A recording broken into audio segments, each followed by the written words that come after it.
Hello, everyone, and thanks for joining us. Week 3, Episode 3 of Non-Fungible Television. This week we got our CEO, John Anthony OX Tony, on Twitter, Brooklyn Eric, CMO, and we have Michael Finney, content creator, author, podcast runner, overall extremely creative individual, and we have Kyle Mezzacappa, Kyle and Out, joining us today as well. Awesome content creator.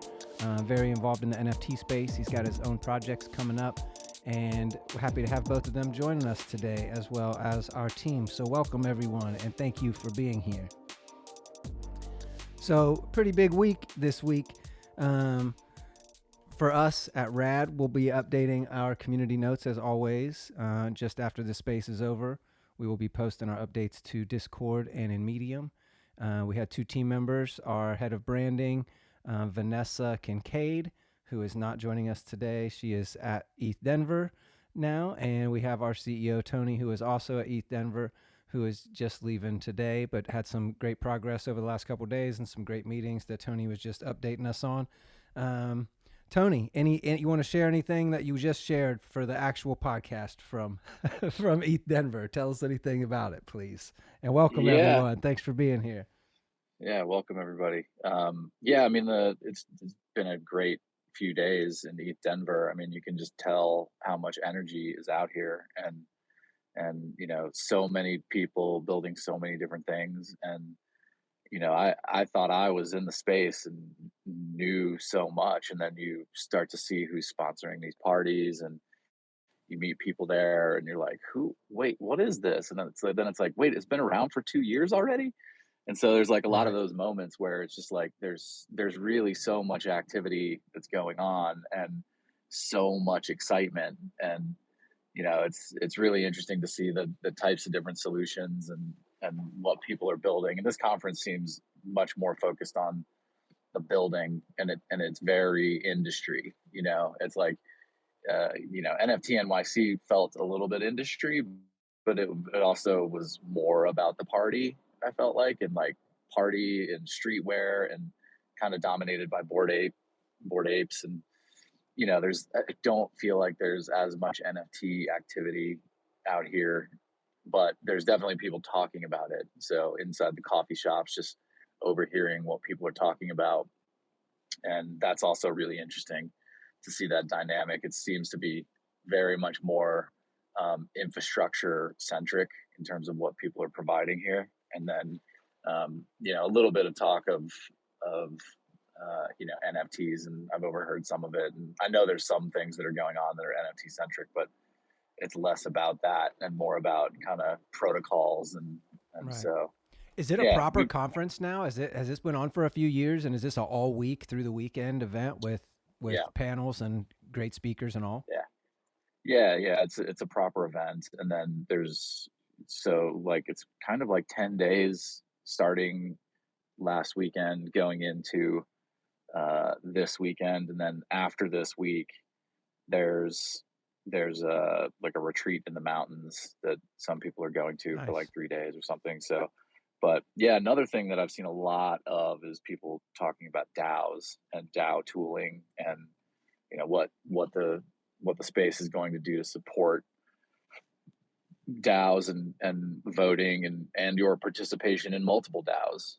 Like, what if you're in 10 of them and they all have different proposals, and like how are you managing that? So it's been an interesting few days of learning for me, and definitely a lot of excitement for different things. I mean, we as Ara and Rad made a bunch of connections for actual business to get done, and a bunch of people who were looking at the tokens and things like that. So that'll all updates on all that as it gets real will start to manifest in the meeting minutes in the Discords and things like that. And so, but it's been a really great few days, and then Vanessa's staying out here to judge the hackathon for the hackathon winners, I think, for Harmony Protocol. And so she'll be out here until Sunday, and she's met some other good folks too, just outside of my meetings as well. So awesome. Super productive week. I think we'll come back to the next one and actually like put on some events. Mm-hmm. We were just coming out here to learn. This time there's so many crypto conferences that it's like impossible to hit them all and do stuff at all of them. So this one seems like really high value because the people here all deeply care about it. It's not like, you know, a bunch of random people showing up just trying to learn about it. It seems like these are the people who are really Really passionate. They've building. been in Yeah. it. They Yeah. get Yeah. it. Yeah. So good week. Is that different from the vibe in at NYC NFT? Is that a comparison there Yeah. that you're making? Yeah, no, definitely. I mean, NFT NYC was like really more. I mean, we ran into a lot more artists and like NFT enthusiasts and collectors, and it felt more of a consumer mindset. And you know, people were excited to have bought an NFT and then get to go to like the Bored Ape party because they owned an ape. And Right. then people were talking about art and NFTs and you know what they were trading and flipping. And you know, when I was in coffee shops there, we like the people sitting next to me, that's all you heard them talking about. And then you'd start talking with them, what projects are they looking at? And so it seemed more consumer centric, where this is like people talking about, you know, metadata solutions and, you know, optimizations on cross chain solutions. And so it seemed a lot lower level and more technical than NFT NYC, all parts of the ecosystem that are necessary. But it's just like, you know, what are your goals? Right. Are you trying to educate people around protocol level technology, or are you excited about utility around NFTs? So interesting kind of differences in the dynamics, but really, I mean, incredible energy from both of those conferences. You know, you can really feel if you're not bullish after seeing what people are doing and Right. talking Right. about, Felt then the it's like, same. Yeah. yeah, what are you doing? Yeah. I felt that just watching New York. I was like, man, this feels like it feels like something new was happening. Like it felt like Yeah. the streetwear culture was meeting the internet as opposed to being so heavy IRL. Like, of course, we've had the shoe bots and streetwear bots banging on the internet for 5-6 years now, pretty much since the Red Octobers dropped in 2014 or whatever. Yeah, 2014. But since then, it's like now I see people posting their merch, and like that all that merch is out in the world, and these are people that are pretty much wearing these brands and being a part of these brands 24/7, and just seeing that manifest in New York. And I know people had mixed opinions on the crowd of people in New York, but overall to me it just looked like a new era. And you know, I feel like I've said that or felt that 3 or 4 different times in my journey through crypto over the last 10 years, but and each time it feels more real of like, oh, there's no going back now. And then we still crash 80%, and it's like, well, we're still making progress, but Yeah. but Still it does. early. Right. It is still early. This week we had some great talks with Michael Finney and Kyle Mezzacappa. We just chopped it up for about an hour each this week on the phone and talked a lot about their content and what they're working on and what they're creating. And they've both joined us today. Kyle and Michael are both, you guys are both active speakers, and feel free to chime in whenever. This is your conversation as well. But wanted to invite you both just to get an overview of the projects you guys are working on, what you're seeing in the space. And once you guys give us a little background on what you're working on, maybe we can dive into some specifics about what you're seeing in the Web3 space. I know Michael Finney with his Columbian Exposition project has put it on multiple chain-based services. He's on Streamanity. He's also on some traditional services. And Kyle Mezzacappa, Kyle and Out, has been creating content for the last several months on his YouTube channel and has been a part of, I forget the name of the academy, Naz's Academy, but I'll let them both tell you a little bit more about that. So yeah, Kyle, go ahead. Tell us what you've been working on, King. Thank you so much for joining us today. And thanks for having me. I mean, right now it's a really exciting time for me because I'm actually involved in 3 different projects and all of them kind of reach into different areas of what can be done with NFTs and what's going on actively and evolving in the Web3 space. So just last night, it was really nice. We had our first Twitter space for Woman of Substance. And if Awesome. you look down, also, you'll see Filipino pilot Cheska in the audience. And just to give a shout out to Cheska, she's been doing charitable work in the Philippines for years. She's a nurse, a pilot, and so much more. And that's all coming out in the Woman of Substance collection, where we'll be not only donating to charities, but also doing real physical events and um, spotlighting influential women from around the world. So that collection is not just about having women as NFTs, but also embracing the working lifestyle of women. So I'm really Awesome. proud to be part of that. Thank you. Yeah, and I invited her to speak as well. Feel free to join, Queen. Awesome. And the other two projects, I'm taking another developing role. For NFTU, we just made our website. Yeah, I'm NFTs really are excited about this. Excited to hear about this. Thanks. Yeah, and I'm really excited to work on it too, because so many people have been asking whether they're experienced in the space or just coming into NFTs, where the best resources are all in one place so that they can learn about NFTs. Because there's a lot of good resources on the internet, like YouTube, where you can search individual queries where you'll learn about your interest, but without the structure of knowing where to start, where to go to next, there's a lot of gaps in information that can be left out in learning about Web3 and NFTs. So with NFTU, we've divided our courses. It'll be 30 courses to start. And that goes into beginner, investor, and developer courses. And it's all linear so that people can take that approach, but also separated by categories to dig more into what they're excited about. We've been very fortunate to have a small segment on Fox Business this Woo week. woo! Congrats on that. Thank you. Thank you. To talk about NFTU and the impact of the metaverse and just the huge real estate boom that the metaverse has seen over the last year. Where I think if you invested in any part of real estate in the metaverse within the last year, you probably saw, a 5 times increase in whatever investment that was. Right. So we're definitely keeping track of that.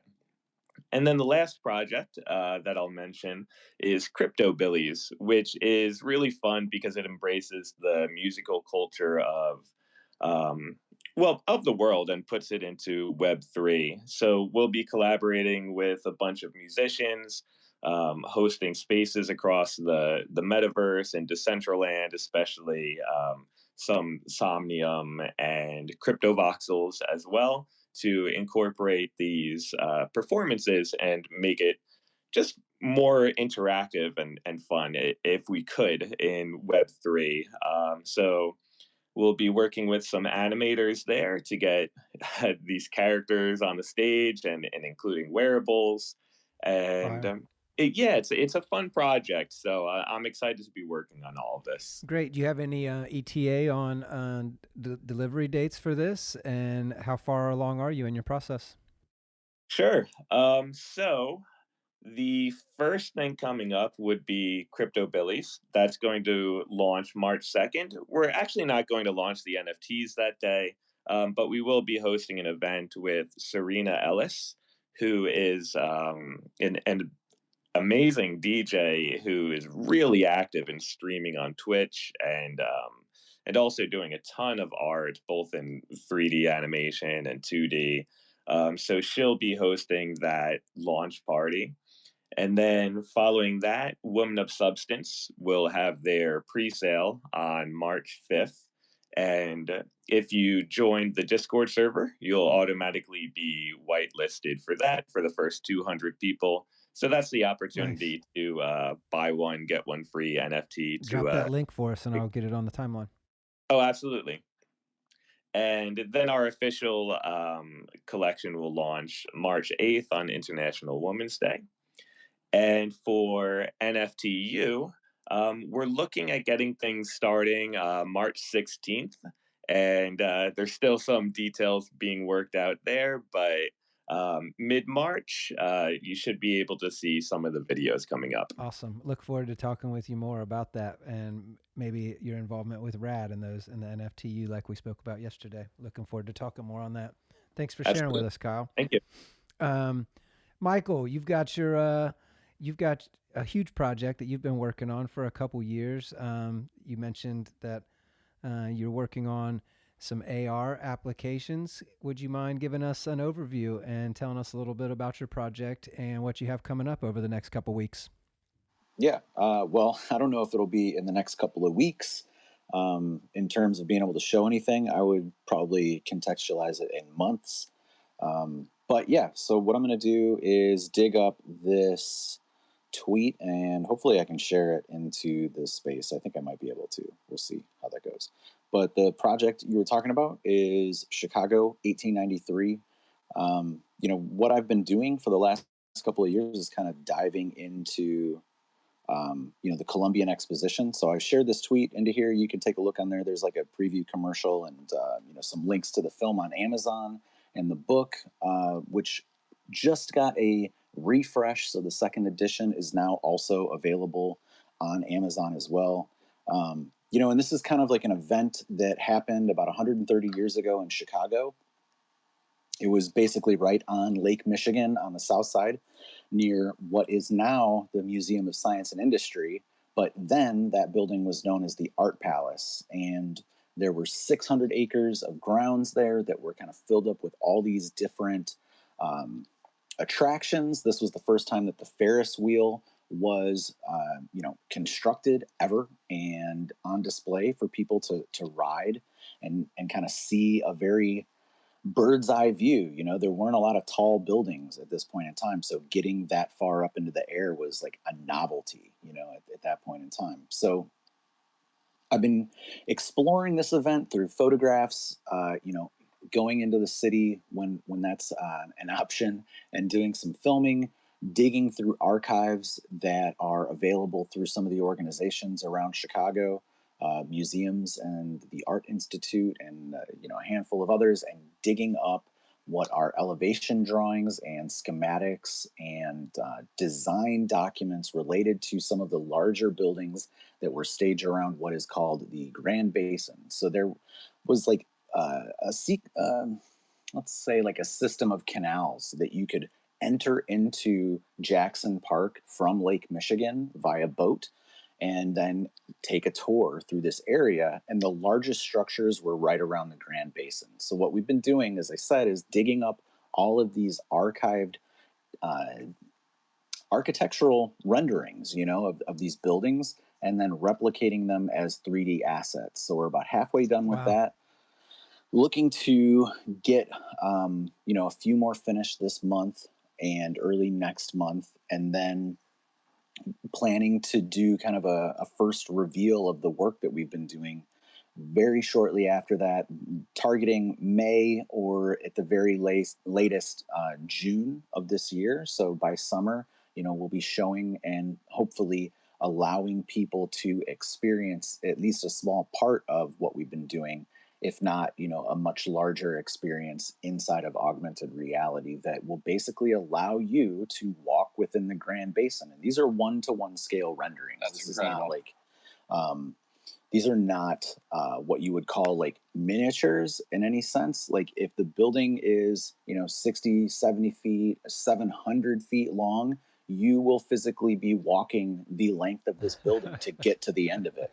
Yes, we can scale it down, but that's kind of boring, right? I mean, if you want the awe factor of 1893, and like places like this don't really exist in North America in general. A lot of these exhibitions, these World's Fair spaces are torn down. They were only meant to be temporary, and that's unfortunate, So the thinking is that like it's a very awe-inspiring experience to perceive these things with our own eyes, if not our own, hands. But the thing is, at the very least, to be able to look through your phone, look through any sort of headset, that would be viable, and to experience this thing and to be inspired by this, and to hopefully give potentially a guided tour, either automated or even maybe like accompanied, Right.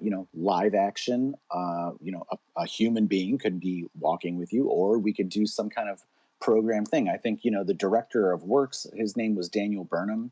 Anybody familiar with Chicago would know about the Burnham plan, the design and layout, that affects Grant Park and other parts of the downtown area. But he was the director of works of the Exposition. And, I think maybe doing some kind of guided tour with him as he's walking you through the Grand Basin would be really cool, as Yeah. Well, a character that's talking to you and pointing out factual information, or even just kind of letting you know about some of the experiences and things like that. So that's kind of where I'm headed. And like to be able to incorporate, crypto and, smart contracts as far as like distribution and monetization of this content. And then also in terms of enabling collectability, or even crowdfunding portions of this, is an interesting aspect for me. So that's something that I'm researching right now. And I think that, there's definitely interest for it. And also, I think that people are kind of exhausted with these like very grotesque modern architectural structures that are just kind of like hideous, eyesores. Yeah. Yeah. Yeah, and like these structures are beautiful and they're historically, um, you know, continuous. These shapes and these forms go back in time, and there's like these symbolic things that we keep finding rendered in these buildings. One of them, the architectural building, had these sculptures on the four corners, and it was called horoscopes. So there's like these globe-like structures, being held up by these kind of mythical creatures, and then the zodiac signs are on them. Mm-hmm. And like even underneath some of those, there are like these what would be other like lower level like gods and spirits who are symbolic of things as well, like industry and commerce. And we see some of these things on buildings now, and like I think that people are interested in that art, but they don't necessarily have like a human connection to the symbolism. And that is really kind of one of the Right. larger themes that I want to dive further into with the augmented reality experience. You said 100 things and brought up a ton of things that I could ask questions on. One of the things that really stands out to me is you're taking something from the physical world and putting it, an exact replica, into the metaverse. And that to me is something that really stuck out to me when I first read Ready Player One, was the fact that there were all these worlds created by individuals that were passionate about whatever they were passionate about. And that's something I feel like this is the first step of you're creating the world that you wanted to experience in the metaverse. And we're going to get to go experience that. And you're giving us the information of it literally doesn't even exist here today. It existed at one time, and you are resurrecting and preserving it by the time this project is finished, to have some resemblance and some feel of over 130 years ago, or wherever we're at now, and that will live forever. And to be able to preserve something like that just out of your passion, and to bring something that was once alive and real and tangible and present it in this new medium is very inspiring to me. It makes my head explode with ideas of there's just so much to be done here, and so much great work, and so much to learn from these types of ideas. Can you tell us, and I'll let you talk again, but I'd love to know where your project is living at right now. Where all can people go to find this and experience it now in its current form?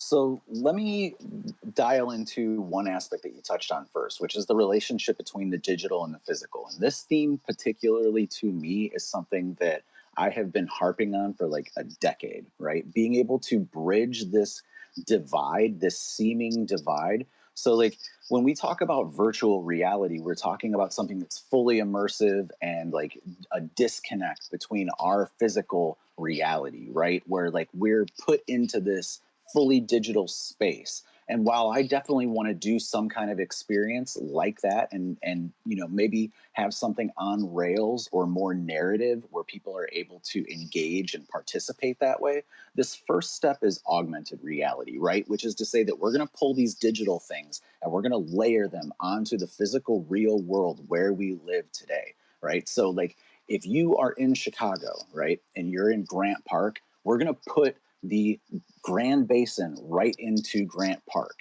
So like if you are down in Jackson Park where this event originally took place, we're going to put these buildings back there. There are a few physical buildings that still exist, you know, around the world, but specifically in Chicago. You have the Art Institute, which was built for the event.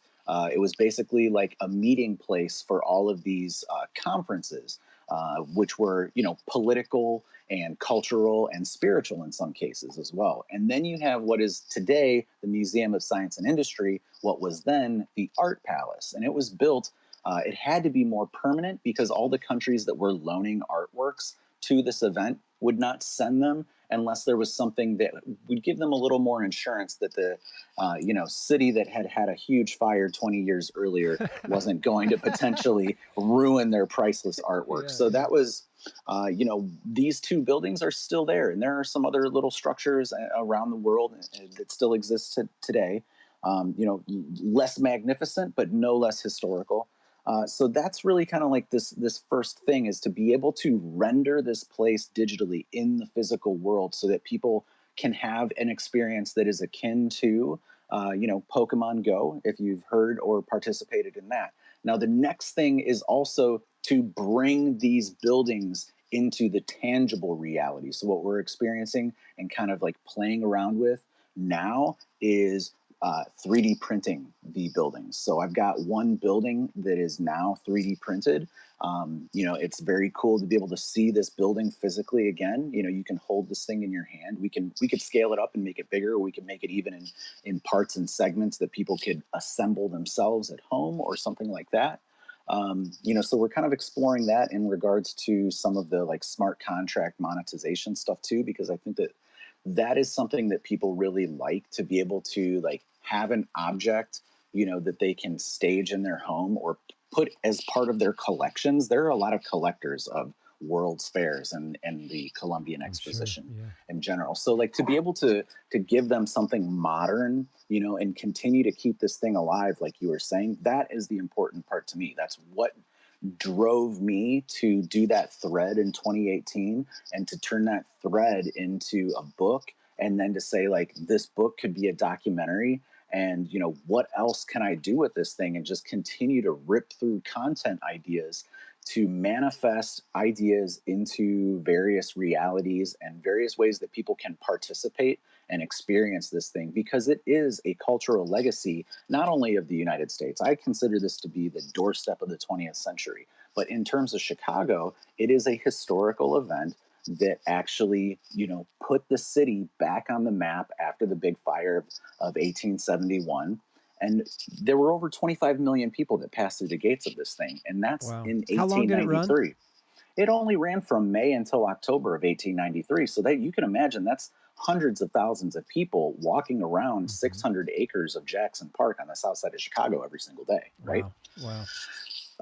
You know, so this is kind of like where I'm headed. I think that there's a lot of interesting things here. I keep kind of reaching out to different organizations and getting some interest. And they, you know, sometimes there's a little bit of a divide because, you know, they are not necessarily as up on some of these trends that you know, the folks here hanging out today are, but they realize that like they do need to get you know, their minds into this stuff. And hopefully if I can illustrate some of these things more tangibly to them, then they will begin to say, all right, yes, like let's have a more deeper conversation. And I've met with, you know, a handful of folks from you know, museums around Chicago, and they're interested and they want to do something along these lines, but they don't even know where the beachhead is. You know what I mean? So it's kind of like you have to educate them, and then you kind of have to show them, and then all of a sudden they're like, oh, okay, yeah, let's do this. So What was the other piece that you had asked? I asked you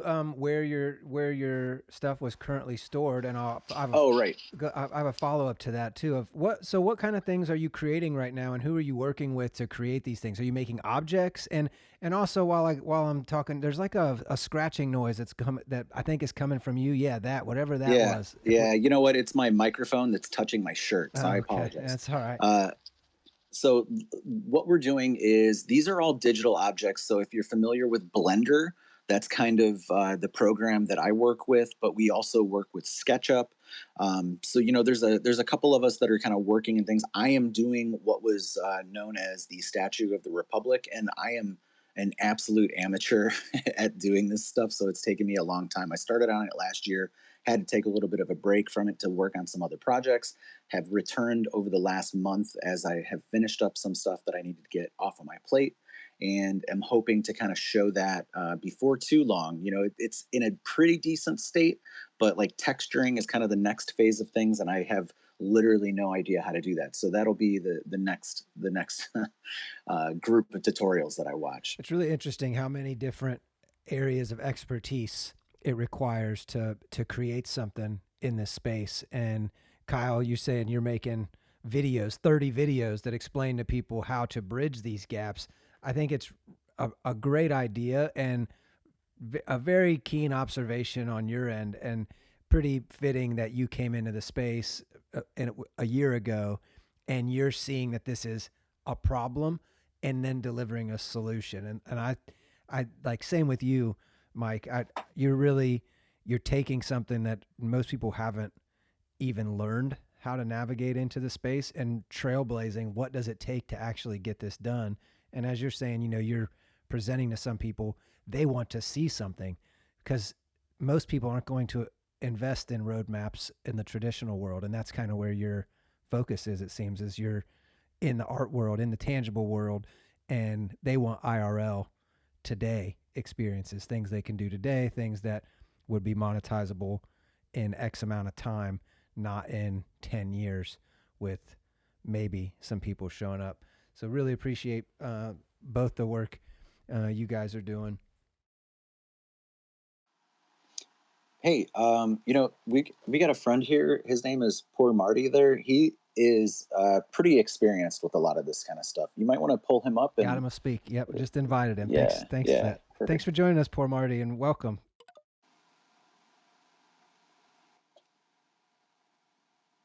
Yeah, hey. What's going on? How you doing? How's it going, yo? Yeah, it's good. What are you up to? I just finished putting together a bookshelf for the wife, so I'm just getting back to the computer, and just sitting here listening in. Nice. Yeah, we've been putting together a ton of stuff here at the house recently too. All these, I've seen the Amazon pay $70 to have somebody else do it, and you never know how difficult the thing that you're receiving is going to be to put together. It might be a nightstand, and it has 3 little drawers, and it looks like nothing. It's going to take you half a day. And then the other thing will be a bookshelf or whatever, and it looks like it's going to take 2 days to put together, and it only takes you 10 minutes. Right. I look at I pick up the instruction manual. I'm like, Jesus, why is this thing so thick? But then it's 4 pages, but then it has like 6 languages in it. I'm like, okay, this thing is simple. But yeah, what's going on? I think I was connecting when you were saying something, Michael. So I don't know. We were just talking about bringing the IRL into the metaverse and into AR, and he said you had experience in this space, and just figured we'd invite you to speak. So thanks for joining us today. Oh yeah. No stress, casual. We're just hanging out here, so feel free to add as you like. And Gunnar, I sent you an invite as well, and same to you, Kev. Zutella, our head of product, is in here, and worth reminding everyone that our team does talk about pretty much everything right out in the open within Discord. So feel free to join our Discord. Links in our Rad NFTV bio, and you can stay up to date with the dev team 24/7 in the dev chat channel and see everything they're doing, all conversation they're having, and all progress being made in real time. Brooklyn, where you at? How was Super Bowl NFT weekend? How was Fluff House? How was the NFT vibe on the West Coast for the Super Bowl weekend? And I know you also today. Maybe I shouldn't tell everybody this, but whatever, I'm doing it. Brooklyn got his NFL Super Bowl ticket NFT and shared that with us. It was pretty cool to see. He said he expected it to be a little more unique or have some unique art to it. But I thought it was pretty cool that they released an NFT for their Super Bowl ticket, and it's on Flow. So I mean, that's a pretty unique development. I feel like that could be something that people would like for every event that they attended, and whether that or a Pope. And Kyle, you've been making some Popes recently. How do you feel about that? Do you feel like there's real collectability there in those small event community tokens? Is there something there that's real and tangible for those people, or is it just a a fad of here's a little token for you just so you feel like you got something? Well, there's definitely real promotional opportunities with popes. When I posted about my popes, I mean, people came out of the woodwork to just to collect it and do whatever they could Interesting. to get that. So, I mean, it's nice to have something that's easy to set up and redistribute, share with a link, or however you want to do it with a code um, or yeah, I guess that's really it. Share with a link or with a code. But yeah, it's easy to set up. I think it's convenient. People like those badges, and whether or not they really have that much, I guess, extrinsic value, they have a lot of intrinsic value to Right, people, and right. that's worth looking at. I'll say that the important thing about pull-ups is that they are like you were saying, they're easy, but they're also a great onboarding. Uh, True. they're useful for onboarding people who don't know anything about NFTs because you don't need a wallet, and all you need is an email address to claim it, Nice. and that you know, removes a lot of the friction that people have trying to understand NFTs. So and there's a lot of tools that use it for token gating, so that's also fun too. Um, Using them as like access passes, and you Right. create like a no friction community, and pretty simply. Nice. Michael, I asked you about where all your project was stored, and I know Streamanity is one of the places. I'd love to hear a couple little details about where all it's stored and maybe why you selected the places you did, because you have some interesting ideas on why you do things. I'd like to hear that if you don't mind sharing. Oh yeah, for sure. So originally, when I was putting out the documentary about a year and a half ago, um, I was like, yeah, I'm going to put this up on Amazon because the book is already on Amazon, and it makes sense to pair these things there. I'd had some relative success getting the book out through there, and it made sense to do the same with the documentary. I know that they are one of the few streaming platforms, the mainstream streaming platforms, that allow content to be submitted from a nobody like me. So was trying to do that, hit a roadblock, a number of roadblocks, one of which is they require you to submit uh, closed captions, which I had no experience developing. Oh So wow. did that. And, it's funny too. You'd think like, hey, that's something that this tech company could automatically generate, but no, they want you to do that. So did that.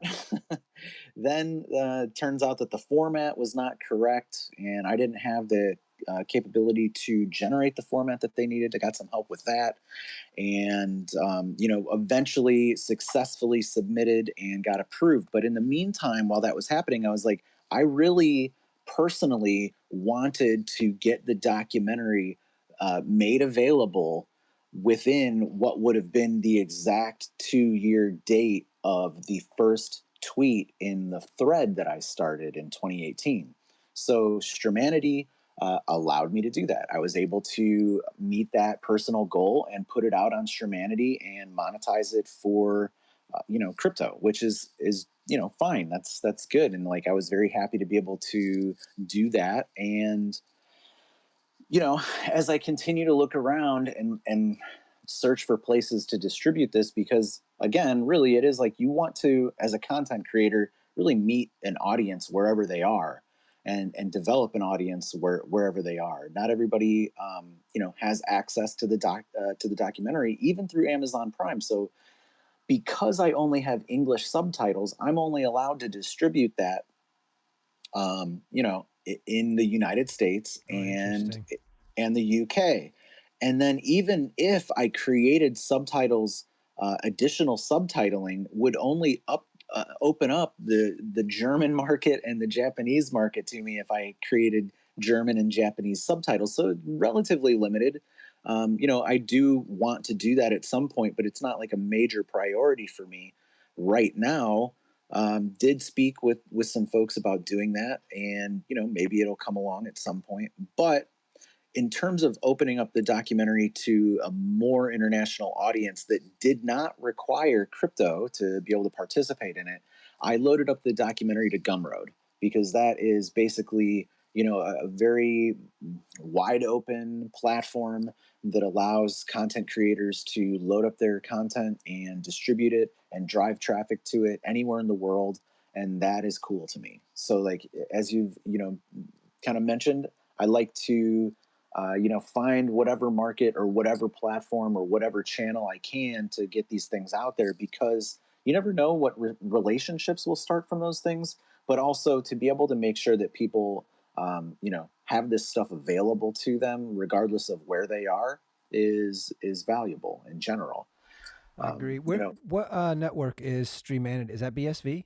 that's a Streamanity? BSV. Yeah. Nice. And how does that work? Is that stored to chain, or is that a hosting service and then there's just It, tipping and purchasing around it? yeah, purchasing. So no rental, just purchase on that platform. And it is not stored on chain. They store it on the server. I could put it on chain, but like that would be fairly expensive. I For sure. would have, Yeah.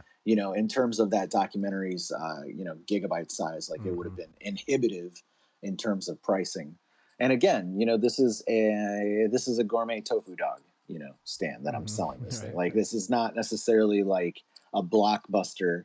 If this was like something that had wide, massive appeal, then maybe I'd be able to go to Hulu, like Leonardo DiCaprio and Martin Scorsese have done with The Devil in the White City, which will probably be getting turned out by next year with Keanu Reeves. So that's actually a fictional narrative focused on the Columbian Exposition as well. So that is kind of going to be a rising tide for my project in general. Very much looking forward to seeing what they turn out, because it's going to be, uh, great storytelling, I assume, Right. and I want to watch those people and what they do. In the meantime, though, like, I'm just looking for outlets and trying to make sure that I can develop as much related to the brand that I have now and continue extending it and making more and more available. And, that includes, the stuff that we've been talking about today.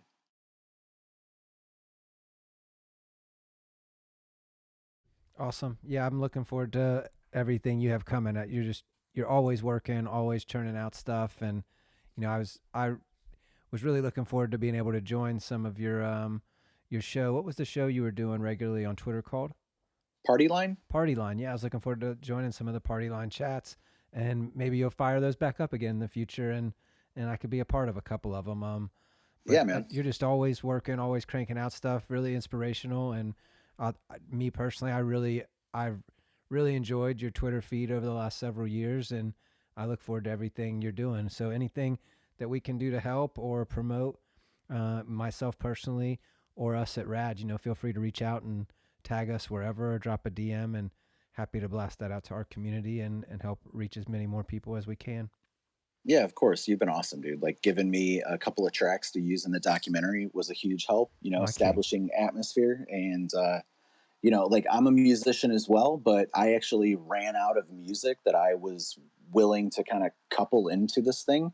And both you and Billy, Infinite Third, gave me some tracks. And like there's some moments in there that like are made, buy that music for thank you me for that. personally. So like Thanks for it feels asking. good.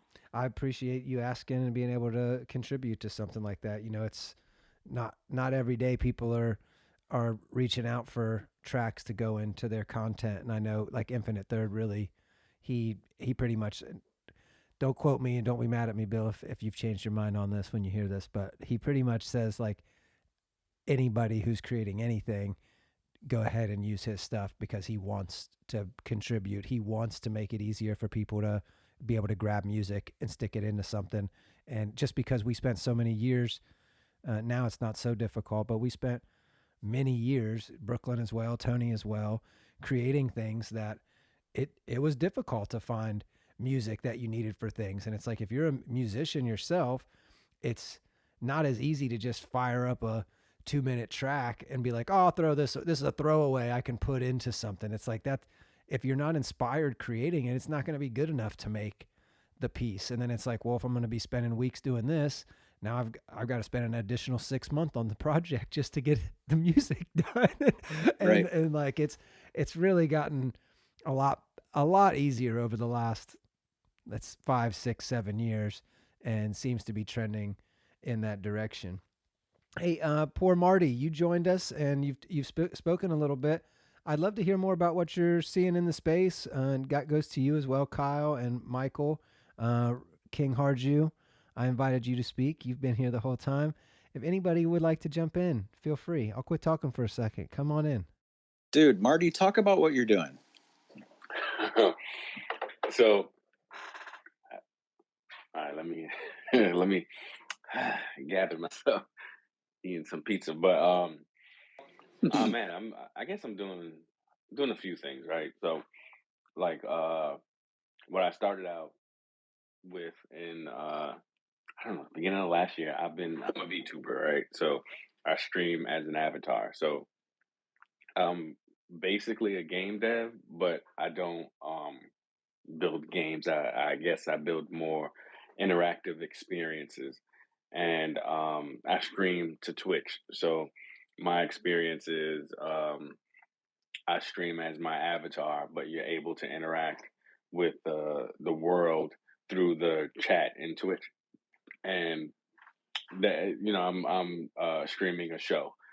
Um, this iteration of it, it's my avatar that represents me, and I'm in it looks like a talk show station, and I have like a desk and a chair, and then previously I had like a robot in on a barren planet. He operated a store.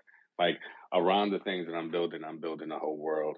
I dropped an NFT last year sometime in like September, and it's the first part of the story that I'm building in this world. Awesome. Yeah, outside of that, like everything is underneath this this I don't know, sometimes I forget, not forget, but I don't know what to call it because it's basically like a media company. Poor Studio is my media company that I've been building, and as a creator I do short form content. So I'm building a like a digital studio media company platform for short form content, and putting other creatives on, giving them a space to learn how to do all of these things, different things that I've been building, and teaching and sharing information and building community, and giving other people a platform to share their content and shit like that. So I'm kind of building a couple things, but yeah, Awesome. that's when you say the chat can interact with the world through the chat, what do you mean by that? Can you say a little more on that? Yeah, so I'm building in Unreal Engine, and I have a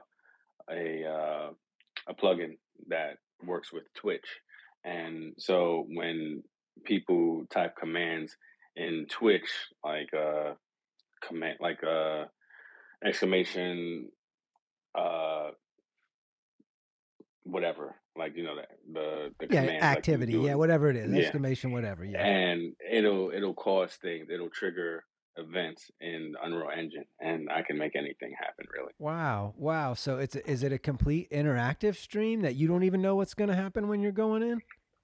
No, I know, like, if I don't know when people are gonna do things, but I know that if they do certain things, that it'll trigger Which other actions? Right.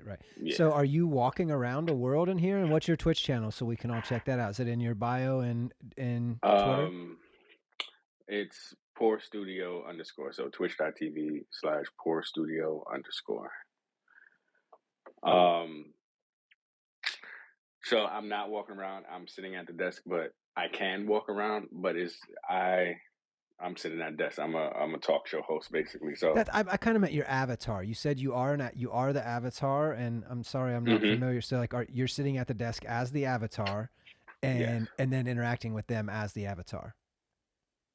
Yes. Awesome. Okay. Cool. Very cool. How long have you been doing it? A little over a year now. Nice. Yeah, I've pinned something to the top so you can.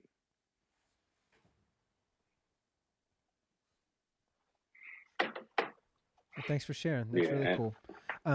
As far as game development goes, were you a full-time game developer prior to starting your streaming? Nope. I think I spent a majority of my time learning Unreal Engine. So I originally got into Unreal Engine for virtual production. So I was doing a lot of, like, more so focused on filmmaking and the tools for, setting up virtual cameras and using, like, the Oculus or mainly the Oculus, because that's all I have, to create virtual cameras and trackers so that you can, like, track the camera in Unreal Engine, but on an actual physical camera. So I was doing a bunch of stuff like that. But then I found out about what you can do with actual avatars, and I ended up ordering a mocap suit, and that kind of just went down the whole. That's it. I keep telling people, I'm like, as soon as people start buying the motion capture suits, we are not prepared for what's about to come. I mean, it's really just starting to see the first little ideations of what's coming out with those things, but I anticipate this year the motion capture suit is going to have its biggest year to date. I think a lot of people will be buying motion capture suits this year. And previously, they have different levels of, well, like, not previously, but like they have different levels of you can get them at different levels. You can get the high performance suits, right. And like the industry, professional, that they go like 50 grand plus. I was just gonna say, if you didn't mind telling us, like, what's the price range from the low to the high, and what is it, and how are they connecting? Is it just like rendering into a file, onto a card? No, it's Wi-Fi. So I have a Rococo suit, which is kind of like the prosumer. So it's kind of like the entry level. If you have, but they're really good, but they're kind of like the lowest price point right now, which makes it amazing for people who are, on shoestring budgets or don't have, any funding or anything like that. Yeah, you can do a lot with that, though. You could shock a lot of people and definitely take the first steps with those suits, for sure. Absolutely. And it's the Rococo is $2,700. Yeah, they have the Accents. I think the software itself is $2,700 a year. So I think that suit is, yeah. The software is $2,700 a year. Yeah, so it's as soon as you go past Rococo, the prices start to get a little crazy. Man, $2,700. That's, I mean, you got to really commit. Is there a monthly option? I don't know. I actually got that information today. Nice. So, but it's not consumer friendly. Right. Yeah, absolutely not. So that's why Rococo is amazing, and they have like a really dope community. They have a bunch of information on how to get started as a VTuber, how to set it up with Unreal Engine, Unity. Like it works across all of the platforms. Like Rococo is really dope. I'm sorry. I'm sorry to ask you. What are you saying? VTuber? Yes, virtual YouTuber. Oh, okay. Okay. VTuber. All right. Cool. That's Yeah, something. that's just a general like you don't have to be on YouTube to be a VTuber. Like I'm on Twitch, but Right. that's Right. kind Right. of the The become term. the yeah. That's something that's really got me in Brooklyn really interested in VTubing, I guess is the term there, but more so like the concept of virtual artist. I forget, Tony. Mhm. Tony, you know the name of the one that's real big in Japan, don't you? I think you've mentioned it before. That Yeah, I'm spacing on it, but there's a bunch of them actually. Yeah, Yeah, right. I've sent it to there's one Discord. girl. Her name is But Code Miko. She's Yeah, probably yeah, like exactly. that's it. the biggest That's it. one. Yep. Yeah, and that to me is I've been for the last several years being in hip hop. I've just seen like this open door of there's definitely an opportunity right now in the States, especially because other people are already doing this. It's just not hitting the States the way I feel it will in the coming years, couple years. But it really feels like there is a very big opening for virtual artists, especially now with as much as there is going on politically. It feels like that is a way for artists to escape the political landscape and actually be artists in a space where they are not having to be a person that answers to people for human mistakes and kind of separates the human from whatever character they create. And like it's really opening up this very interesting, very forward thinking, crazy potential world that we're heading into, like very Black Mirror-y of what's that little blue bear in Black Mirror ran for president? Oh man, Whatever he did. that was of all the episodes that I saw of Black Mirror, I think that's probably no. Let me rephrase that. I haven't watched a lot of episodes of Black Mirror, but of the few that I've seen, that's the one that struck It me the most. hits. It hits. Yeah. Absolutely. I mean, it's just like if you're not going to be held if you can escape accountability and or escape your past or escape who you were and embody a new character, it just seems like there's something very powerful there. And as I've seen all these celebrities start to buy apes and mutants and things like that, that's really what I was hoping to see. And then, Posty comes out with the video with him in The Weeknd, and they load in the green screen iPhone image with it on the phone and him doing it or whatever. But like, I just really anticipate what you're speaking about. I don't want to call you poor. What do I call you? Marty. Sorry, Marty. I just see poor on my screen. I was like, what's his name? Marty. Got it. And I look at it as like we are definitely going to see like the Ape In productions. At some point, somebody's going to drop very high level productions that are not of a human being carrying the art, not of a human brand.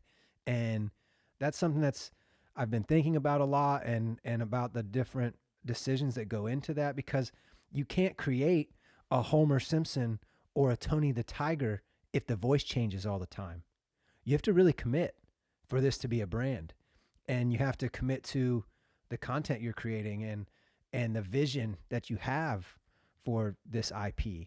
And I don't know if people are really thinking that far ahead with it yet, or maybe they are, and that's what's deterring some of this content from making it to us or to me in the way my expectations are setting it up for me. I just feel like you're having an Avatar hosted show.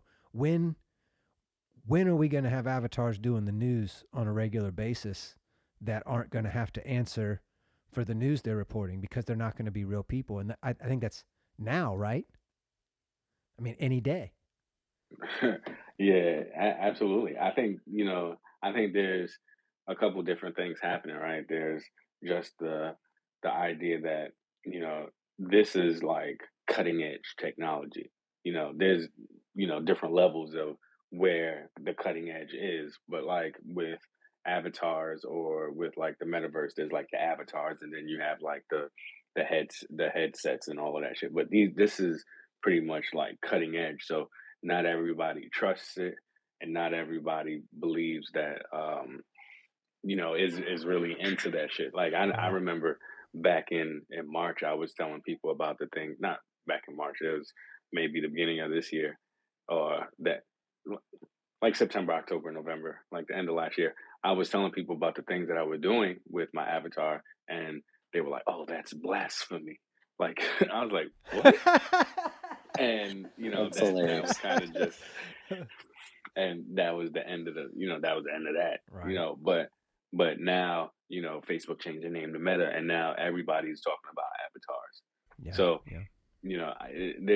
there's a lot of things happening, and then it's just like now virtual production is kind of spreading like a virus. Like even though everybody's talking about the metaverse, but a lot of virtual production is fueling a lot of what is happening in these spaces. So it's one of those things. Like it's coming. Yeah. And it's The going to future become a is Trump. not the future is not evenly distributed, as they say. It's here. The future is here. It's just not evenly distributed, and that's. Right. I'm really interested to see how that evolves. I can't wait to catch one of your shows, Marty. I'm actually very excited. Thank you, Michael, for inviting Marty to speak. Very, very fire surprise guest today, Marty. Thanks Oh for man. stopping in. Yeah, and it's exciting because like the stuff that this is kind of like just my show, right? This is what I'm doing for like myself outside of like all of the things that I'm working on with Poor Studio. But like the thing that I've always wanted to do, and things that I've done in the past that kind of alluded to the things that I've been trying to build, is just making a variety show, right? So I have a mocap, so I can be whoever I want. I can make any kind of content. So that this is like, I like to say that this is just the tip of the iceberg. Oh, it is. I actually, what really got the other day, about 10 days ago, not even, there was a creator that was in a mocap suit, and he's in a capture room, a pretty large capture room, but I think it's his like personal space, but he's like spinning a chair around. You might have saw it. It's a pretty popular video, and he was showing how like Citizen Meta One. Yep, exactly. Matt Workman. Yeah, Yep. he's one of the people that really like was a huge major influence in getting me into and kind of setting the tone for what I wanted to get. Like he was in virtual production, like just doing like behind the cinematography, got into virtually. Yeah, yeah. He major influence. If don't nobody know Fire. about Matt Workman, Yeah. that's the person that will get you. But Yep. he kind of moved away from his channel with cinematography database. He kind of stepped away, went straight into avatars and motion capture. He has the I forget what he has the like the suit with the white dots, Yep. that Mm-hmm. I forget the I name mean, it of was that system. it seemed like he had a very high end setup, and I mean, he was spinning Yeah, a chair. yeah. He had a chair, an actual like wooden dining room chair, um, plated with capture plates, I assume is what they were. And then he's spinning it around and dropping it on the floor and kicking it over, using his foot to move it and to tilt it forward and backwards. And then he has the real time. It's on Rad. I'll retweet it after this space, and I'll go find it and retweet it on Rad, so it'll be on top of our feed. But Vicon. Yeah, and he has a Vicon system, and that's the system that it's like a laser that points everywhere, and it picks up the white dots mm-hmm. that you stick on the things, and Okay. he had to move the chair. Yeah. And so like I could see that he was even joking of like, it's not perfect because it was eating like half the chair when it fell over, it would like eat the front, but it was so good. If you didn't say that, most people watching wouldn't pick up that one of the legs was a quarter inch into the floor, what like it was rendering just a little wrong in real time, but like epic that was done in real time. And that's, we've talked about like somebody like Rogan having an avatar and a capture suit, and what it would take to actually capture each of those podcasts in real time with the with whatever you're using to capture the motion capture, and then be able to immediately distribute that piece of content into the metaverse with an avatar, rendering all the movements and audio synced and everything, just so, it would be playing in a room that you could walk into in Decentraland or wherever it was. And it seems like we're really close to having that technology. Do you know anything about the newest iPhones and their AR capabilities and like how they're mapping rooms or anything? Have you kept up with that at all, Marty?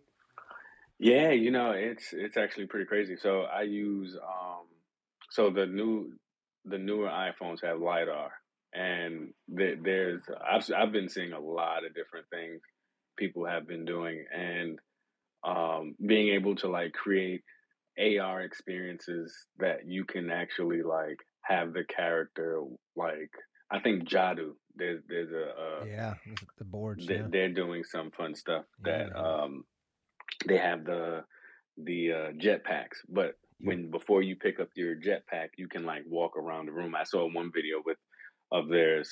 They were in front of a staircase, and they literally the character in the AR experience went down the stairs to pick up the jetpack. So it was yeah, it's pretty crazy what you can do with LiDAR right now, and that shit is getting me excited, and I'm about to get back into it. That and the what's the term? The deep fakes, that I forget that there's another term for it, but just like the AI generated content, that and the motion cap with avatars, and then AI generated content that's not real. I honestly anticipated a much greater display of this type of content in the last few years, and haven't really seen it come to fruition. There's been some good ones, like the guy that did Tom Cruise a couple months ago was all over the place. It looked really good. Did you see Corridor Digital? What was it? Did you see the Putin eating the red button cake? No. Is this recent? Yeah, like yesterday I saw it, or the day before. Yeah. Oh yeah, I have to. Was it on Twitter? I saw it on Twitter. Yeah. Yeah, I have to find that. No, I didn't see it, but I just anticipate way more. I mean, maybe Putin probably doesn't even have enough content, maybe enough video content, but I wouldn't say enough. Maybe enough audio content. Maybe I haven't looked. I'm not a big enough Putin fan, to know how much audio content my man has put out. There's a lot of Putin video of him talking. There's lots. He's out there. He's out there. I like these types of things as compute increases and our GPU power increases. It's going to be very interesting over the next couple years, and I really anticipated a greater AI generated content pool for this past election, but I really believe now, especially with the motion suits, that 2024 is going to see incredible amounts of deep fakes. And I mean, we're already seeing it pretty much continuously on Twitter. Fact checkers deny this. Oh, that picture was altered. This thing isn't real. This is taken out of context. And they're like, oh, this one's taken out of context, so don't believe it. But this one over here that's taken out of context, absolutely believe it. Absolutely be mad about that one, but not this one that was taken out of context. It's like depends on the context and like how they're presenting everything. But I just really anticipate in the coming 2 years that a video will come out that is very damning, and the person will say that is not me, that never happened, and they will actually be telling the truth, and there will be nobody that is able to say otherwise. And I mean, we're in for a very interesting time of what is truth and who is talking. And if everybody has a motion capture suit at home, what's next? I really don't. I mean, even beyond that though, like just with like what's happening with LiDAR and augmented reality and how good the real-time layering of this digital content is. Like I did my first Instagram mask this week. I loaded it up so it's live on my Instagram, and like that thing tracks a face impressively, just given like your camera. Kendra showed me one yesterday called Shiny. She was like, "You've got to see it. You just open it up right now." So I did, and I didn't know that there were just countless filters that you could just download. I mean, I knew that you could make your own, but now it's pretty much limitless. And she had me pull this one up that, I mean, I put it up, and if you didn't know any better and saw that picture of me, you'd think I was a female, and did my makeup and my hair and everything. And I'm just sitting there as dirty as I get. You know, I just came out of the gym sweaty, looking my worst. And she's like, look at this. And I'm like, what world are we in? Like, I just can't imagine being a 10 or 12-year-old and all of these options being at your fingertips on Instagram, and it being very easy to go live as an ape or whatever other, avatar that you come up with. What avatar are you actually using right now, Marty? What's your go-to avatar? Is it an NFT? No, this is my avatar. Is my character. Nice. That's him. Yeah, it's me. Sick. Did you develop that yourself? No. So what? I see you. Wow, this is fire. I use something called Character Creator. It's kind of like Dad Studio, but it's by a company called Reillusion, and they have it's a character creator. You can do like you can adjust it and get all of the fine details, or you can like take a picture of a face and do like it'll take the face, the picture of your face, and it'll map it, and you can adjust it so it looks exactly like you. Yeah, but I like the stylized. I like the stylized type of character, so that's why my character isn't like. I don't like the realism, so that's why I am the way. I think a lot of people take for granted the level of complexity of building depth sensors into a phone and the power that comes out of that. Like, we just scan our faces now to unlock our phone, and we just put AR objects in the middle of the world, and like that shit is hard to do technically. Like, it is hard. There's like it's like miniaturizing really hard tech, and thanks for Apple for being, worth $1 trillion to be able to do that. Right. You remember scanning stuff like 10 years ago? You'd have to take like 40 pictures of an object, and then it would take like a couple of minutes to render it into a 3D object. And now it's like you can basically, it's still a deal. It's still a thing. Photogrammetry is still probably the best way to. Yeah. It's better than like using a 3D scanner and going around, kind of people. But it's fast now, and the resolution is incredible. Yeah, it's fast now. I agree. Are they pulling when you're using that? Or when you upload an image, are they pulling from the web anywhere to like add to that, or is it really just all 100% input from whatever users right there? Are there any backend systems connecting to something, and like maybe Google Earth and pulling images to like redefine your? I don't know, because I think it runs like, the ones I've used, on your phone, it's running locally, so you're taking a bunch of pictures and it's stitching that together. Right. Has anyone here actually recorded a LiDAR? Is it possible to even record a LiDAR photo or file with your device, an iPhone 13? You can do it with your phone.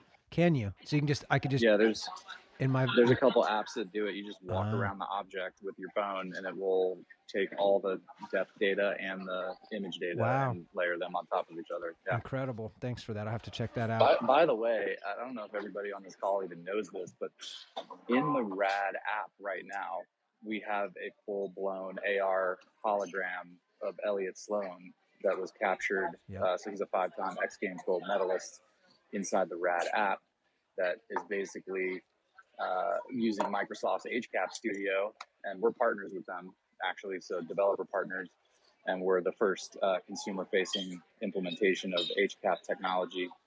And we did it with WWE initially with a couple of the like superstar wrestlers, but the one we did with Elliott Sloan, we actually got Cam as a hologram too, so everybody's gonna flip when they see that drop. But if you go into the Rad app right now, you can actually place Elliott Sloan doing kick flips as an AR hologram that we captured using 106 cameras inside the HCAP studio, all 2K resolution, so 106 times 2K, plus all the depth sensor data that's coming from each one of the camera positions. So it's an intense process. It's a huge amount of data. I think the raw files for like a 15-second hologram is like 40 gigs or something insane. Yeah, I think she was saying close to 4 gigs a second. She was saying on our first space. Yeah, bananas. It's interesting that this kind of stuff has been circulating since about the 1940s. Like, I don't know, you guys heard of Walter Benjamin, and he wrote this piece, Art and the Age of Mechanical Reproduction, that when you start reproducing things, the art loses its aura, and have this idea of NFTs that are based on exclusivity, and I don't know, it seems to go around in full circle. It's quite funny. Hey, what's up, John? Yeah. Can you hear me okay? Oh, yeah, 100%. Yeah, sound great. Yeah. Yeah. Thanks for joining. Michael knows. Yeah. No, it's kind of, Michael knows me. And I just kind of plugged in, and it's kind of... it's interesting. We could get into the game theory of art and exclusivity in... So a NFT, non-fungible token, that's right, isn't it? Yep. So it's exclusive, or it has some sort of value to the person who can claim ownership onto that piece of art. Well, it means you can't split it, apart. Not really. There's really no meanings anymore. I feel like there's no meanings anymore. Like, everybody wants to put meanings on things, but really, you could take anything that's fungible and make it non-fungible. You could package all those tokens tokenize against it, or you could take the non-fungible token and fractionalize it, and that's so I'm kind of like you guys, probably a bit more out there than I am. So when someone says to me, or sometimes people ask me to explain to them what's an NFT, and the way I explain it is a cinema ticket. Is if I buy a ticket to go to a cinema, but all of a sudden I can't make it for whatever reason, here's my ticket, you can go. But if I want to get on if I want to get an aeroplane, and I buy a ticket, but I can't make it, I can't give somebody else that ticket because I have to show my passport, etc. I have to prove who I am. And that's how I explain NFTs, as in it's kind of it's essentially the exclusivity in owning something that I've lost my train of thought. There's two different layers to it. One is entitlement, so I own this thing, and the other is the economic model is built in. So you simultaneously prove ownership, and if you change ownership, what the economic terms of changing ownership are. And certain industries aren't suited for that, like the airline industry, but other industries are, like concert tickets or art, and or movies or music. And particularly when you get into sophisticated royalty splits, where you could have a single royalty split, which is the creator gets a big cut and the platform takes a cut, and then any resales just go back to the original creator. But as it gets more sophisticated for a movie or music, you might have people who are, musicians, and they're playing keyboards and guitars, and they all get royalty splits. And you can do all that programmatically with smart contracts, so that if that sells or if it resells, all the people continue to get paid. And so, and with no middleman in the middle, no banks, no platforms, no people in the middle. So it's better for creators and consumers in terms of transparency and ownership and commerce to use this enabling technology. Yeah, I kind of get that. I think maybe the underlying problem, or the problem that NFTs seeking to solve is how does the artist actually get paid? And then, however, you get into the dialogue or the kind of line of thinking of what is art. I mean, so then you get into the kind of end game of that is that something to be artistic has to be completely unique. And that thing I mentioned about Walter Benjamin, art in the age of mechanical reproduction, as soon as something is being reproduced or prints are being made, so any like famous work of art or like any the Rembrandts, kind of print, they're redoing Rembrandts right now with AI. Yeah. Perfect, and the best eyes in the world can't even tell. Exactly. And then when you start getting into the kind of reproducing that, it's okay, so where was the artist actually coming from? Can we actually understand the art as being a representation of the eyes of the artist who made it in the first place? And it's the NFT phenomenon. I don't completely understand it, but I think it's really interesting the way it's taken off. Me too. And I was just kind of, and I was on Twitter earlier on, and there was something about Melania Trump as. Like you can educate me on this because I don't. I saw something on Twitter. I just read the headline that Melania Trump has sold an NFT, and it sounds like she's bought the NFT. Yeah, she exactly. Sold it for herself. Yeah, she just bought it for herself. Yeah.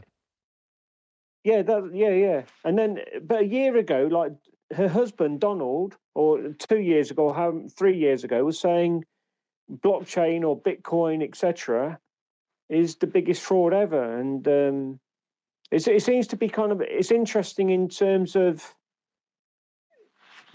So people like kind of associate this space with like fraud, but on the other hand, other people associate it with art. Then other people associate it with exclusivity in art, and then it's just like a big melting pot, and it's interesting. Don't you kind of love this story of a supermodel buying her own NFT? I love it. I love. Anytime I hear of a good scam in the crypto space that's really good, I'm like, yes, this is what we need. This is the best. We're all learning in real time. That's how you fix it. Yes, we're literally all learning together, and like this past week, you see people talking shit about looks, and they're like, you didn't do your research on the looks marketplace. Yeah, I didn't read all of their documentation. You're absolutely right. I waited on the 100 people that I trust in the space to make a move, and then I made a move. Am I late or early? I'm very early. I've always been very early by watching the people that I trust. And how is it going to play out? I don't know. Can you call it a scam today? Yes. Could you have called Bitcoin a scam when it was $20 and dropped to $1? Sure. But I mean, we've been here for 10 years now, and we can talk all we want about what's a scam and what isn't. People are here making money. People are changing their lives. Artists are changing their lives. And just how about this week, I just started playing Fortnite with my godson. He's 8 years old, and his dad just let him start playing Fortnite on the PS5. So we've been playing Fortnite together. I've not played video games with any 8 or 7-year-olds in my whole life. I'm 37. But this week, playing with my godson, it is absolutely undeniable how much they value things like skins and emotes and in-game things that other people do not have. When their friend gets the cool thing that they didn't get, you can just see it immediately. And is it because they're kids? Yes. Does that matter? Not at all. I'm an 8-year-old sometimes, often, and I want things that my friends have that are exclusive. And do I want them so bad that I'll ruin my life for them or cry? No. But there are things that I would like. Would I like to have an ape? Sure. Would I like to have a punk? Absolutely. Can I afford them today? No. But do I want them? And are they highly coveted objects? Absolutely. And the fact that there's only 10... I don't even know what an ape or... What did you say? An ape or a... An ape or a punk. Yeah, there's just a crypto punk and a bored ape. So you might want one. Do you actually need one? Well, what are they? I mean, sorry, I'm not kind of... Oh, no, that's all right. Like you said... I'll jump in here, Cam. It's Yeah. just two of the most successful NFT sets. So there are only 10,000 CryptoPunks and there are only 10,000 Bored Apes, I believe. And I think like the cheapest price, the floor price for both of these is somewhere between like around $250,000. And this is Kevin Fayborg, ladies and yeah, gentlemen. yeah. Who is Really? he's John, our I also head of product. just wanted to break in because I'm really glad that you mentioned Walter Benjamin and the art in the age of mechanical reproduction, because you mentioned that NFTs and this technology, most of which, and you're asking the right questions, and most of the answers are unknown. Everybody in the space is building right now, trying to figure out these answers. But you're absolutely right that this technology has enabled this to go full circle. That Yeah. 100 years ago, when mechanical reproduction was just getting started, like John Philip Sousa saw Edison's wax cylinder and said, "This is canned music. This is going to destroy. This is going to destroy music." Canned music. And Is that where "It's in the Can" came from? No, that's Phil. That's good though. Sure. That's good. And so we did absolutely see that, and even just in the last 20 years, I'm working on Aura now with Tony and Cam and the rest of the team. I was fortunate to be a part of a few other projects that definitely are part of different stages of this cycle, specifically Spotify for this, that kind of rebuilt the music industry, and right before that LimeWire, which kind of took it down. And it has been wonderfully surprising to now see this technology restore the non-fungibility of it. That in the world where 20 years ago the internet meant that there was no authenticity possible and we didn't need it anymore, and the world would be better if we didn't have it. Everything was instantly duplicatable. Now we're discovering the benefits and the opportunities when that is not true, when there are only 10,000 CryptoPunks in the world and only 10,000 different people possess them. So I just wanted to just jump in here and just say that, because absolutely it is full circle. You know what? That's Real quick, John. John is a brain. Like, he's a very, very smart person. He might not know like about NFTs and all this content stuff, but he's a great writer, and he occasionally allows me to publish some of his writings. I actually just posted an article here, his most recent article here, into the space. So if you want to read him, I highly recommend reading him, because he's very insightful. He is incredibly intelligent. Thank you for sharing. Yeah, thank you and welcome. Love to chat. Yeah, thanks, Mike. So I was just going to say that what you said there, Kevin, that made things clearer, because my understanding of NFTs is pretty basic. But what you just said there kind of, it's like, I think all these ideas, they kind of, like I mentioned Walter Benjamin, and obviously my kind of handle there, like a John Nash bot, is these ideas kind of, they seem to kind of all be rooted, or they seem to be rooted like from the 40s and 50s in like game theory and ideas that are circulated around that time. And it's almost as if we skip a few generations, like the 50s, 60s, 70s and 80s, and then we've kind of arrived at this point of those kind of original ideas. They seem to be, their gestation now seems to be evolving into kind of things that are manifesting ideas like blockchain, NFTs, and yeah, it's interesting. As you bring this up, yeah. I something I bring up pretty often that's been we've been talking about it, me and some friends were talking about it this morning, texting about it this morning, with BSV, Michael, and you've uploaded this Streamanity, and you're a big component of BSV and have followed it for as long as I have, since the fork. It's really interesting that anyone can upload anything to chain over there. And what they started uploading day one, I uploaded my song as soon as I could, and that was one of the first pieces of content. that was a music piece up there. I'm not sure I was first, but I was close, and I was just following everybody that was around me. They were uploading images and a couple other things, but immediately people started uploading full podcasts, like immediately Joe Rogan podcast, 3-hour long podcast with video and audio stored on chain, guys, forever. So somebody uploaded it that they do not own the rights to distribute it. They don't have any copyright at all. They don't own any of the IP. They don't own any right to distribute any of Joe Rogan's likeness or the Joe Rogan experience. Yet it's on chain, and it's never coming down, ever, unless the whole chain comes down.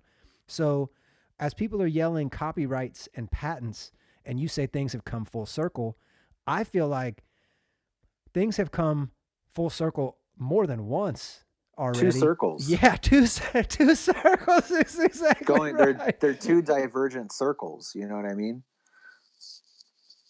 So how are we going to navigate, and how do we move forward in a space where we want art and creativity and intellectual property to be valued and cherished and treated with respect and given due ownership because we care about private property? And where does that line draw to? You can't stop me. I'll upload your whole catalog right now, which I'm not sure how many people here are familiar with it, but in the last 2 weeks, there's been 2 NFT projects, crypto projects. They are NFTs, but I'm not sure exactly how they're operating, and I haven't dug in too deep because it seems like a huge can of worms that I'd be opening for myself that I just don't have time for right now. But they have basically taken every song. I'm not sure if you've seen this, Kev. You'd know. You'd like this. They've taken every song from Spotify. They're just banging bots against Spotify. They're pulling artists' whole catalogs. They're indexing those as NFTs. They're making them available for anyone to purchase or listen to. And then they're saying that those funds are able to be claimed by the artist that owns those tracks. And the first one was shut down pretty quickly. It was called Hit Piece was the first one. And the second one is called, I'll tell you right now, I got to go into my DMs. I sent it to Gino the other day.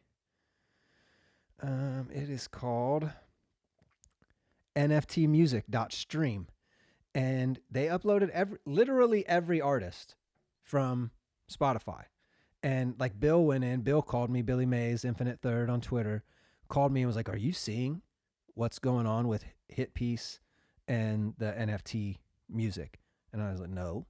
And he's like, my music, every song I've ever made, he's got hundreds of songs, and every song he ever made was available to buy for other people on another network that he didn't put it there.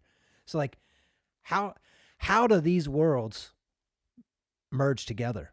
I'm asking seriously. I'll quit talking. But how does this come together to a place where we agree?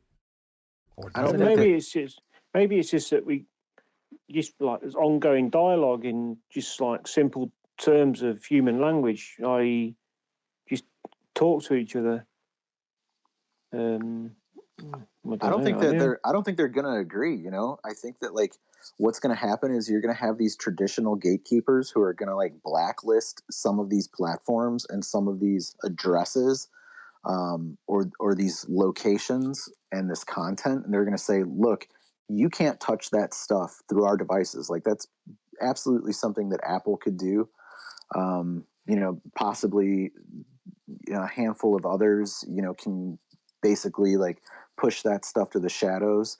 And if you're going to want to interface with this content in that way, you're then going to be kind of like entering this gray space as a user where the potential for like punishment, is an increasing risk. And do I think that that's wrong or bad? I don't. Like I'm fine with like somebody uploading that music if that's the risk that they want to take. And then also at the same time, like me being able to claim the monetization of that in the future. So like this is a thing that like I've been complaining about in regards to BSV, specifically Twitch, like where people can just like load up whatever they want as a Twitch. Anything. And then monetize against your content, and you get nothing for that. And I'm like, guys, this is like you're enabling people to steal and thieve, and like the number one, and encouraging it. And the number one proponent of that was that Windbell app that was developed by Josh Hensley. And like, I'm like, dude, you are literally allowing people to steal content and monetize against that content. And like, it's heinous. And like, is it wrong? Like, yeah, for me, it's wrong. Like, do I think that you shouldn't be able to do that? No, I think that you should be able to do that. But now I think that you are a wrong and heinous bad person for doing that. You know, like that's also perfectly viable too. Right.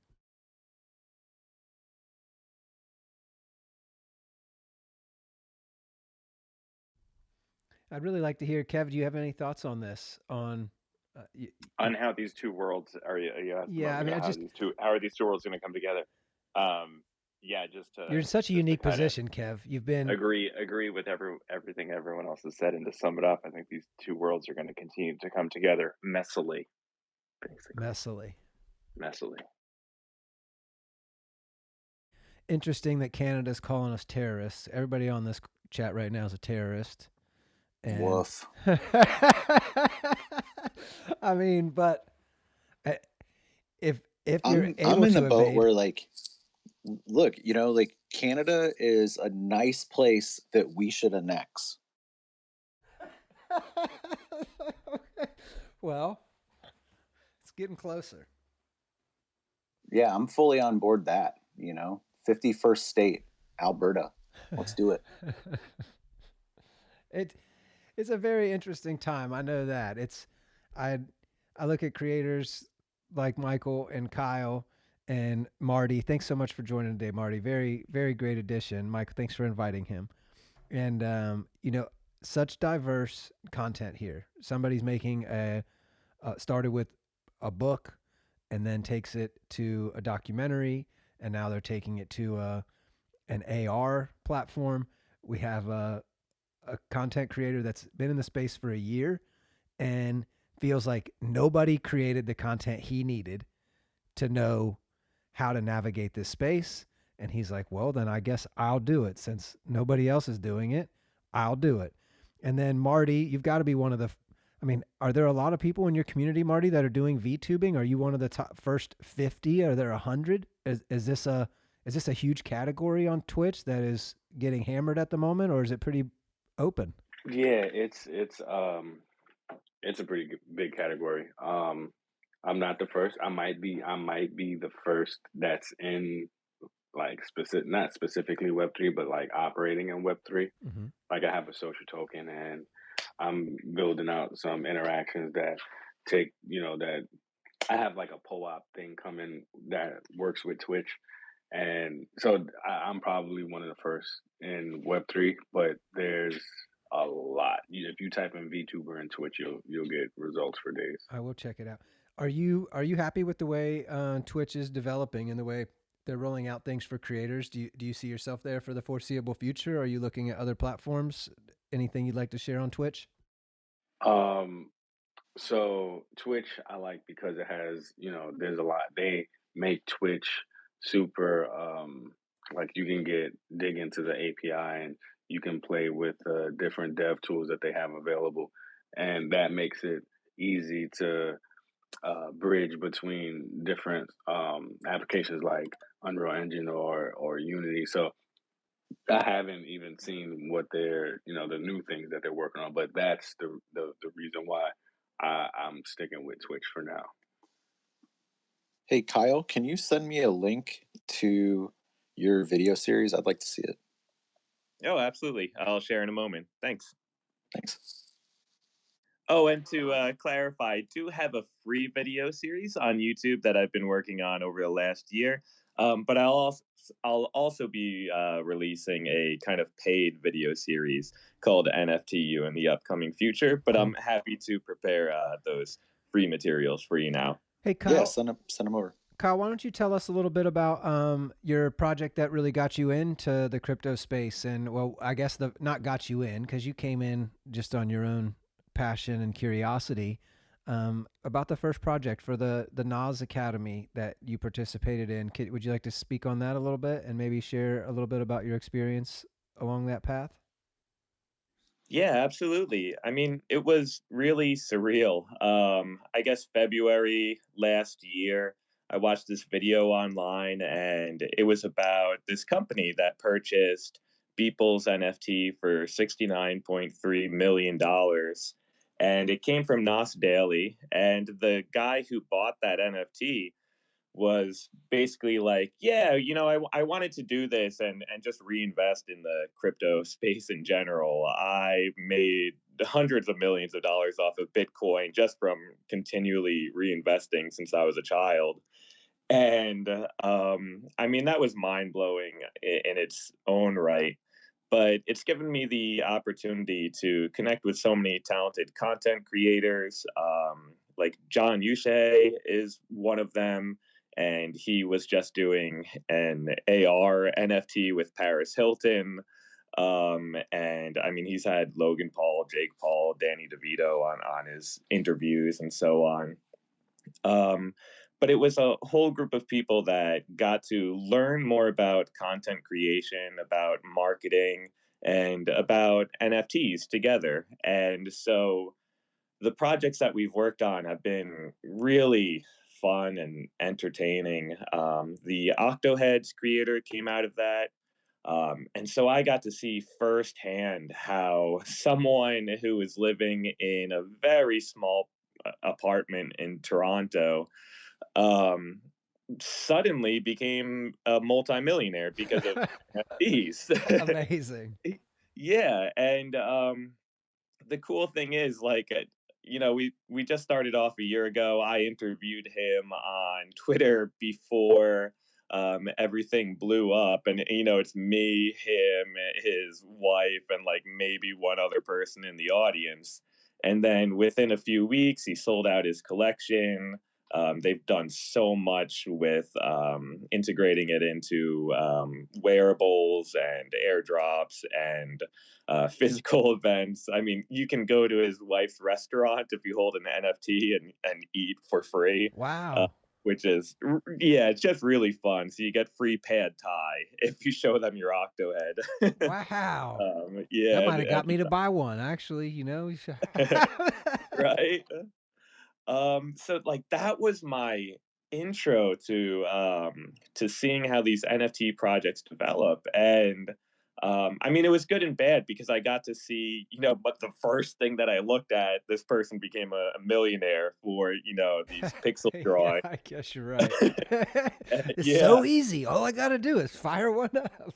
Right. And then another person who came out of the program was David Gersh from Crypto Leos. And Crypto Leos blew up so much after their launch. And I got to watch their launch strategy because they were doing a combination of Dutch auctions, kind of like riddles, Twitter invites or Discord invites, and just all of these different promotional strategies. But at the end of the day, it was this guy who bought an astronaut suit on Amazon. He made this $40 investment to make funny videos and draw in MS Paint.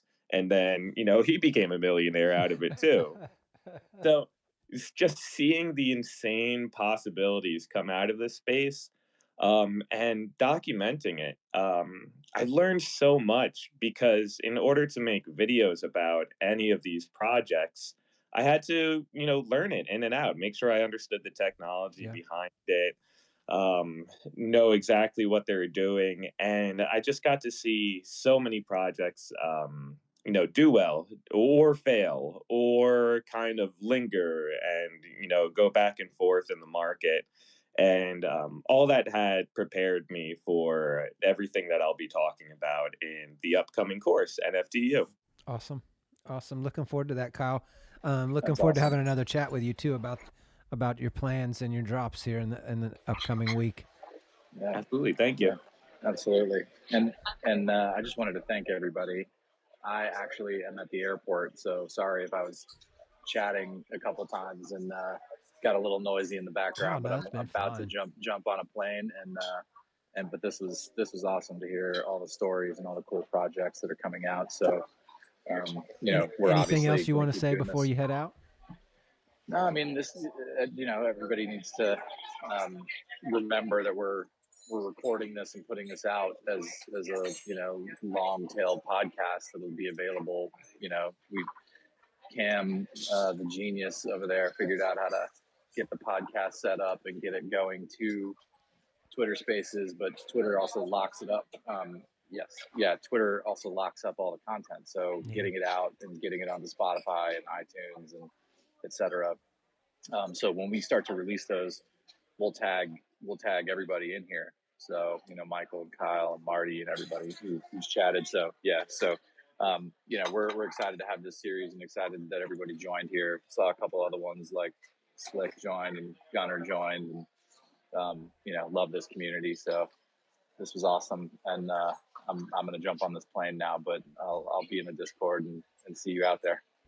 Thanks for joining. Thanks for the nice words to me. I appreciate that very much, my king. Yeah. Legend. Happy to be here. Right. Have a safe weekend, flight. everybody. Talk to you soon. Thank you. All right, bye. Yeah, it's been Adam. I'm gonna invite you to speak. Adam, you're welcome to join if you'd like. I know I invited you once before. You don't have to. Adam Sussman, audio engineer, great follow on Twitter if you're not following him. Just a great mind. Finance, Bitcoin, audio, signal flow. He's one of my favorite follows on Twitter, so give him a follow. Thanks for stopping in, King. And we got Slick in here. Slick baby, always in, showing the love to the community. Really appreciate you, King. Always showing up and being vocal. Thank you very much. Adam, welcome, baby. What's up?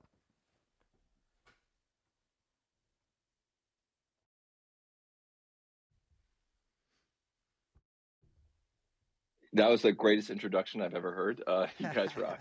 Thank you so much. No, you're incredible, bro. Happy to have met you. I'm so thankful for Twitter. I say this pretty often, but what a fantastically horrible place Twitter is. It is just absolutely a heavenly app. I've met so many incredible people in my life from Twitter. It has opened up so many doors. It has gotten some of my best friends their dream jobs. It has led me to meeting many of my heroes in my life and drastically altered my course of life 100 times in the 15 years I've been on Twitter. And I'm very thankful for this app and all the people and all the opportunity it has connected me with. So like just having you all on here, Michael, Kyle, Adam, and now I've met Marty. Marty, we've been interacting on Rad for the past week, just liking each other's tweets. I've been seeing you in our spaces. I think you may have been interacting with maybe some Nights at DGen posts or something. Some NFT posts. I've been around. But just like your energy, and then able to connect with you today and hearing all the awesome stuff you're doing. There are so many awesome people. Just open up the app and follow the good energy, and you can change so much. You can put yourself in incredible positions in this space. It's just an amazing time to have access to the internet and Twitter and outlets like Twitter Spaces, where we can just kick it with 10 people and talk for 2 hours. It's amazing. Does anybody else have anything they'd like to share or shill or talk about before we wrap this up? Yeah, I think I covered pretty much everything I wanted to. Yeah. Phil. Yeah, same. I got nothing. Hey, everybody. My name's Izzy, project manager at HumeWorks. Thanks for joining. Hey, no problem at all. I do community management and tooling, so I'm really interested in these sorts of discussions. The project I'm working on is kind of aligned, but I don't think I'm going to shill it. I actually just am deeply enjoying the conversation. Please do. I'd love for you to shill I'll do it at the end. I'll do it at the end. I want to talk more about how, like, the parts I relate to. Right? I think Kyle's story, right, about Alliance and the promotional strategy, kind of like sticking around in the long term and just seeing how things play out so you can tell the story, the long story. I feel like I can just deeply relate to that. And if I were to just shill this project that I'm working on, it's not just shill. If I were to shill the project I'm working on, I feel like that doesn't attest to the story that I have. And it's a lot longer than the project that maybe I'm working on. But it's definitely tied to what's inspired me. So yeah, like I think I've been studying cool promotional strategies for a few years, watching it even before some Web3 stuff. And that is just attesting to the weird and kooky creatives I got to work with. That's like escape room creators, flash mob people, just immersive experience designers. Ultimately, it was the weirdest thing to brand myself when I went freelance. And Web3 and entrepreneurship, and I guess finding my legs in that way gave me so much confidence. Twitter Spaces is like supercharging that for sure. But man, finding these conversations, it's like these contextual alignments that you won't get unless people really jump out of their comfort zones. So I'm just, I'm super happy to see a room like this existing, these conversations. While I might have got drawn in from the title, I really stayed for that speech on like those promotional strategies and sticking around the long term and just seeing these cool and kooky activations turn into experiences like being able to access a restaurant's menu with an NFT. Right. It's fire. It's incredible. Yeah. Yeah. Super fire. I love this shit, man. Me too. Sorry. I love this stuff, though. No, it's fine. I could edit it if I want to, but we're not editing that out. We're going to leave that in there. There's no problem at all. If you can't handle a couple F-bombs in the blockchain space, you're going to have a bad time. Facts. Well, thanks for joining, Phil. And I really resonate with what you said too, and I really respect that you say you don't want to shill because you want to take the longer route and be around and share more of your story when you're telling instead of just dropping what you're working on. And I really respect that and can relate to that as well. I think in this space, from what I've experienced and from what I've seen other creators, Kyle and Michael, and I'm sure Marty can attest as well, that as I have connected personally in this space, I have experienced much more success and in both success of my art and success of connecting with people that I resonate wholly with, that Adam and I missed each other early COVID. He came out west when I was living in California. I recently moved from Huntington Beach back to Ohio. And I mean, we just met on Twitter, and in 2020 was the first year I had never met anybody from online, and connected with a bunch of people in crypto on Twitter and some new chains that I hadn't, I was kind of out of my comfort zone and trying to find people that I could even have conversations with that I didn't look like a alien or sound like an alien when I'm saying the words, and everybody in my IRL is looking at me like, I can't talk to you about these things. I don't know what you're saying. And to be able to connect with people that do understand, and just as easy as opening up a space, it's been really beneficial to my life monetarily and mentally and spiritually to be able to connect in these spaces like this. And like Adam reaching out and challenging me of like, let's meet up, and he's with his family on vacation. He's like, let's meet up. And then COVID hit, and it was just like, it was like right at the beginning too. So looking forward to linking with you, Adam, and appreciate that good energy of trying to take the Twitter space into the real world. See, that's funny because me and Adam actually met like right before like COVID broke in Wow. February of 2020 over in New York. Yeah. Awesome. Well, it's been a great space today. I'm happy to open up the mic if anybody would like to talk for a moment before we head out for the weekend.